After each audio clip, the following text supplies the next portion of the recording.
High বন্ধুরা, কেমন আছো তোমরা সবাই? তো আমি রাজু খান আজকেও বরাবর তোমাদের মাঝে উপস্থিত হয়ে গেলাম নতুন একটি ছোট্ট ভিডিও নিয়ে। তো বন্ধুরা, চিত্রনায়িকা পরিমণিকে সরাসরি ভরে দিয়েছেন আমাদের সুপরিচিত আরেকজন ব্যক্তি, আরেকজন ভাইরাল লোক, যার নাম শুনলে, যার ডায়লগ শুনলে আমাদের ভয়ে অন্তরটা কেঁপে ওঠে। তিনি হলেন সিফাতুল্লাহ সেপদা।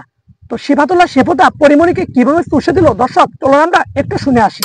পরিমণি খান কি মাগি কুত্তি মাগি, তুই গণভবনের শেখ হাসিনার জামা কাপড় ধুইয়া যাস। দর্শক, শুনতে বা ভাবতে আমারই লজ্জা লাগে, তাহলে আপনাদের কেমন লাগতেছে?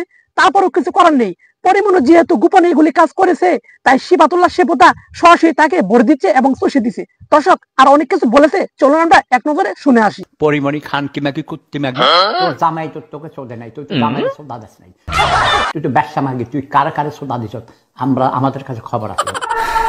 ও সেপো দাদু, তোমার কথাগুলি শুনতে আমার অনেক ভালো লাগে। তো পরিমণি গোপনে আরো কোথায় কি করেছে দাদু, আমাদের একটু বলো না প্লিজ, আমরা একটু শুনি। তো দর্শক, আপনি কি ভিডিওটি দেখতেছেন এবং শুনতেছেন? আমাকে কিন্তু কমেন্টে জানিয়ে নিন যে ভিডিওটি কেমন হয়েছে। আমি আসতেছি আগামী মাসের 30 তারিখে। বোমায় আর কাজ হবে না, এবার আসল বোমা নিয়ে আসতেছি। ওকে, মানে জামাইরে সোদা দিস নাই, তুই তো ব্যবসা মাগি, তুই কারে কারে সোদা দিস। ওকে, যারা যারা তোর সুদেছে তারাই বলে। চুপ করে আছো কেন? বলো বলো বলো। তো দর্শক, পরিমণির সাইজটা নাকি অনেক বড় হয়ে গেছে বললেন সেবদা। তো সেবদা পরিমণিকে এরকম ভাবে চষে এবং গড়ে ফাটা ফাটা করে দিচ্ছে, দর্শক আমি কখনো ভাবতেও পারিনি। তো বলেছে আরো অনেক কিছু সেবদাদা। চলুন দর্শক আরো এক নজরে শুনে আসি। খান কি মাগি কত কোটি টাকার মালিক হয়েছিস দেশে বিদেশে। ব্যবসা খান কি তুই করতে নাকি তোর জার্মান শেপার্ড দিয়ে আমি চোদাবই চোদাবো। তো বন্ধুরা, আমি মনে করি বাংলাদেশের যতগুলো চিত্রনায়িকা রয়েছে এর মধ্যে এক নম্বর হচ্ছে পরিমণি খানকি মাগি। সঠিক বলেছেন। তো পরিমণি ব্যবসা মাগি।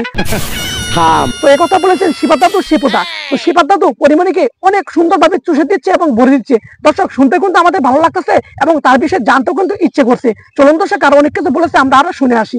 তোরে আমি কুত্তা দিয়ে চোদাবো। বড় একটা নায়িকা তোর 14 পুরুষে হবে, তুই হবি ধরতে পারতি? তোর 14 গোষ্ঠীতে যত মেয়ে আছে সবগুলো ব্যবসা, তুই ব্যবসা, তোর মা ব্যবসা ছিল, তোর বাপ ব্যবসা পুরুষ ছিল। খান কি মাকি কুত্তি ব্যবসা। আমি আসতেছি আগামী মাসের 30 তারিখে। আমি কুত্তা দিয়ে চোদাবো, সব তোর মায়ের বোদা দিয়ে তোর ঢুকে দেবো। বলেন কি?